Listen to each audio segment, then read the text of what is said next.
Welcome back to the workshops of J.L. Smith. I'm Jeff Smith, and in this second of two videos we're going to be describing how to replace a flute head joint cork. Let's go to the bench and take a look. You may remember this head joint from the prior video. This is the one that is so loose. The cork is so loose at the top, it'll be very easy to get this out. Yes, I could push it out with a finger.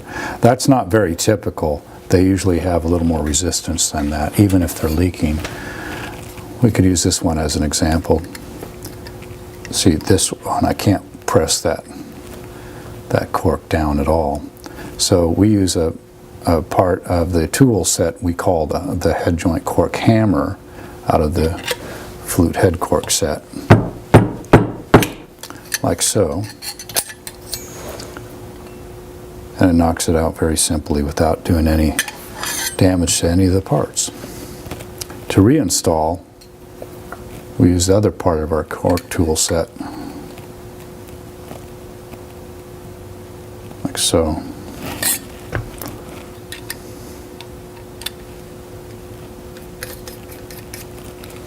Let's take a further look at this head joint cork. This is the one that was leaking so badly. You can see it has water stains coming all the way up here, so the water from the musician is getting all the way past the seal area of the cork. This is the area that should be sealing perfectly right in here. But you can see it's actually even separated from the cork plate, so it's probably not glued there. And this washer is very loose on here. That washer would actually cause a sympathetic vibration when the musician is playing. It could be very annoying and very puzzling sometimes. We'll certainly want to deal with that.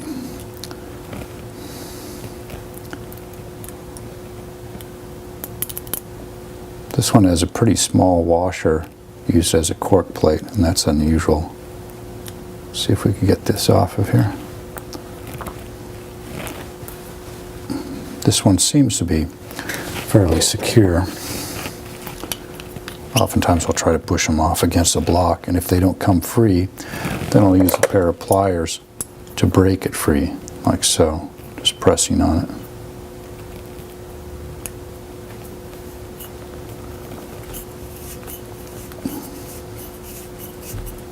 So this one I was able to break free from the cork plate and pull it loose. This may have had some glue on it, but not much. We'll just clean up any residue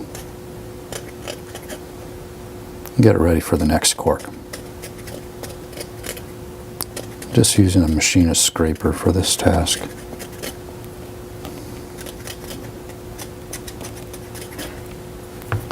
I try to use the original part, so even this washer, though I'm not fond of it, I'll clean it up and we'll use it again.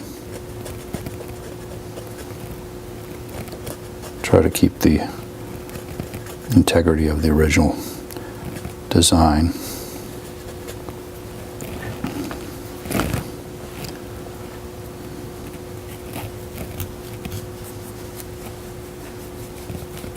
I'll enlarge the hole just a little bit using the threaded area of the shaft as kind of a rasp, if you will.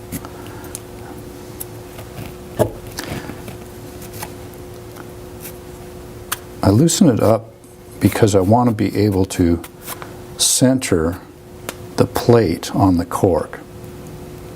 So I'll be looking to see that I have the same exposure of the cork around the edge of the cork plate, because I want to be able to center this nicely.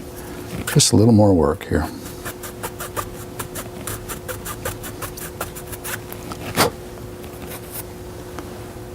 That'll work.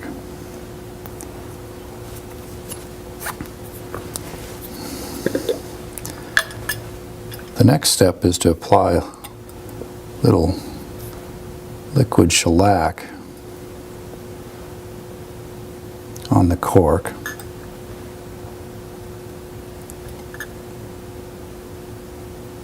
All the way around the cork.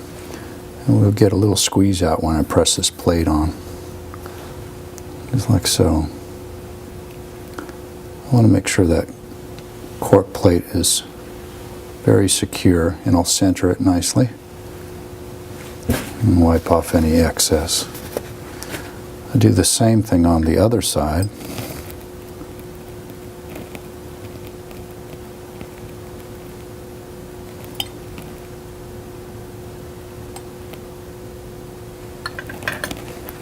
Putting that washer back in place and then securing the nut. Now whenever you have a nut like this, as opposed to the other style cork plate which has an integral nut, I'll take and use a little bit of shellac on the threads themselves to help hold that nut in place. And just secure that with a pair of pliers. When you put that pressure on the plate, you'll see that the cork sometimes expands a little bit in diameter. And that's okay, because the next step is we're going to shape this to fit the head joint. The next step in installing the head cork is to fit it. It's normally going to be oversized, and it's going to be too thick to fit up into this area. It'll more likely wedge itself somewhere in this range.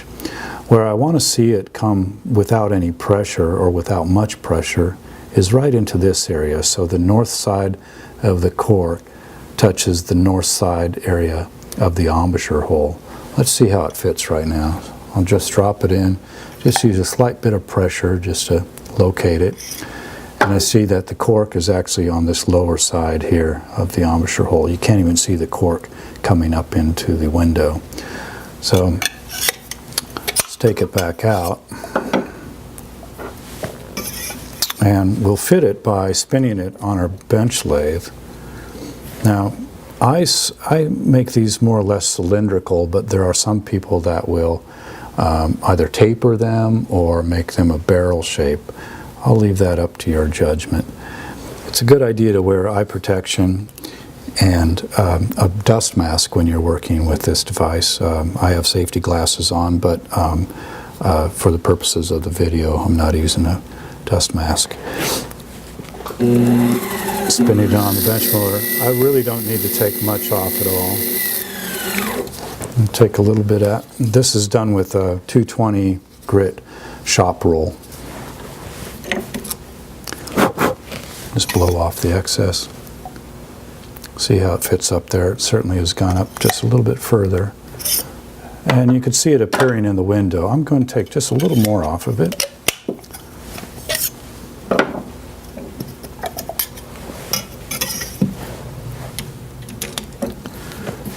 Back into the bench lathe for just another spin or two.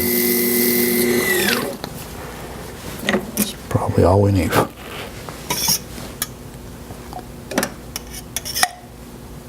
Yes, so I could see it's up to the north side of the window now. Removing it one last time.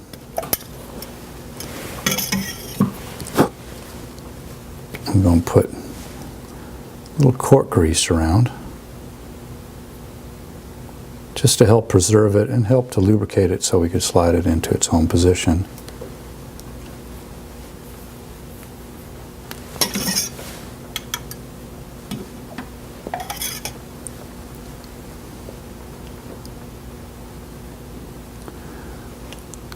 There should be a fair amount of pressure to put it in position, but I'm not having to use like two hands on the head joint and really reefing on it.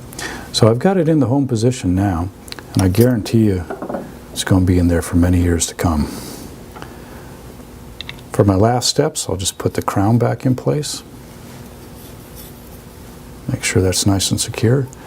And I'll swab out the head joint just to remove any residue of the cork grease. I'll also clean the embouchure hole with a Q-tip swab. And we're done. For an extra professional touch, I like to polish the cork plate so it looks really beautiful once inside the instrument. I do that with a little micro mesh and spinning it on the bench lathe.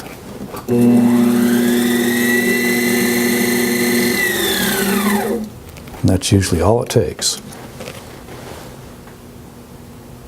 I hope you've enjoyed learning my method for replacing the flute head joint cork. For information on the head joint cork tool set, please see jlsmithco.com. Until next time, this is Jeff Smith saying thanks for watching, and I'll see you back here soon.